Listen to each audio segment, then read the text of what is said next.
Welcome to the Willpower Engineering Playbook, a neurobehavioral engineering approach to designing execution for low motivation days.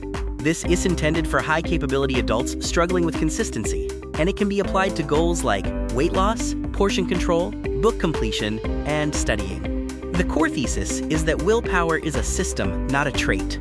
If your systems rely on motivation, they will fail, because motivation is like weather, not climate. This playbook replaces reliance on willpower with architectural systems. These systems are tested by ensuring they engage at least 2 of the 4 layers: biological, cognitive, behavioral, or identity. Our framework consists of 4 integrated layers. The biological layer addresses factors like dopamine, sleep, and stress hormones. The cognitive layer focuses on attention control, task framing, and decision fatigue.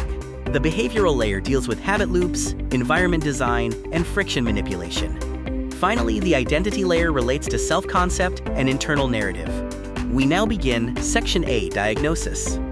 This section explores why willpower often fails for capable adults, particularly when they are under stress. There are 3 root causes for failure, and they are not character flaws. First is dopamine miscalibration, where high-stimulant activities make low-stimulant tasks feel flat. Second is cognitive load bleed, where background stress depletes executive bandwidth. Third is motivation-dependent architecture, systems that require you to feel like it will fail when you need them most. This table illustrates the link from cause to mechanism to real-world behavior. For instance, dopamine miscalibration leads to tasks feeling disproportionate, causing you to reach for your phone instead of reading. The key takeaway is that this is a systems problem, not a motivation or information problem. Moving into Section B, Principles. These are 6 non-negotiables, forming the foundational architecture upon which the entire system rests. The 6 principles operate across 2 or more layers. They are lower activation energy, designed for low energy you, anchor to routines, pre-commit under control, make wrong behavior expensive, and identity follows behavior. Let's spotlight the first principle, lower the activation energy. The starting effort is the #1 predictor of execution. Every step of friction multiplies the effort needed to initiate. For example, a book open on your desk is 4 to 5 times more likely to be read than one on a shelf. Section C introduces the engine, a repeatable system you can run tomorrow without improvisation. This section provides actionable steps for implementation.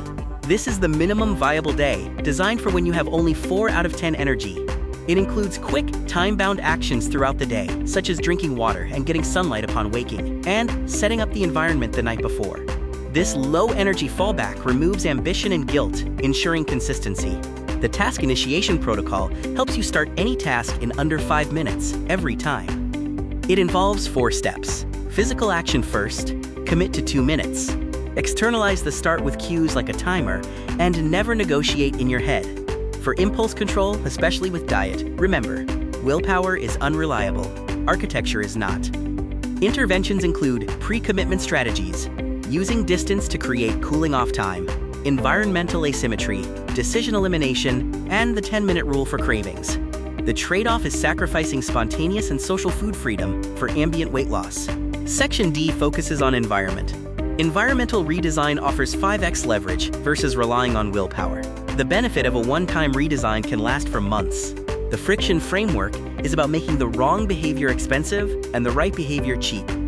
For increasing friction, things like keeping serving dishes in the kitchen or charging your phone outside the bedroom are useful. To decrease friction, keep pre-portioned meals and essential tools easily accessible. We'll now detail 6 specific interventions, 3 for diet and 3 for studying.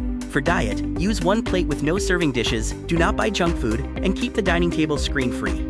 For studying, maintain a dedicated surface with only 1 book, physically remove your phone from the room, and focus on 1 book at a time. Section E, Failure Modes, addresses 5 predictable collapses and their predefined countermeasures. Anticipating failure is a critical part of the system design. Here are the countermeasures for those 5 failure modes. For example, if you binge eat after a stressful day, the countermeasure is 500 milliliters of water, a 10-minute walk, and then a pre-portioned leftover plate. If motivation collapses, do not change your system, but reduce your ambition. The universal pattern is to reduce to the minimum viable, preserve the chain, and never attempt catch-up. Section F, the 14-day rollout, outlines the implementation plan. You should introduce 1 change per day. and consolidate days are mandatory to ensure the new habits stick. This table provides a day-by-day plan. Interventions include clearing junk food, setting up your book on the desk, and moving your phone out of the bedroom. Consolidation days, marked in yellow, are essential to cement the habits before adding new ones. The rule is, consolidate or add, never skip. Here are the 10 rules for success, which should be reviewed daily for the first 14 days. Key rules include pre-committing the night before, following the 2-minute minimum rule, and tracking your streak on paper. Remember that boredom means identity is forming, so execute, don't optimize. The closing thesis is this: you are not failing because you lack willpower. You are failing because your systems were designed for the you who has energy, redesigned for the you who doesn't. Preserve the chain and commit to running the system tomorrow, not someday.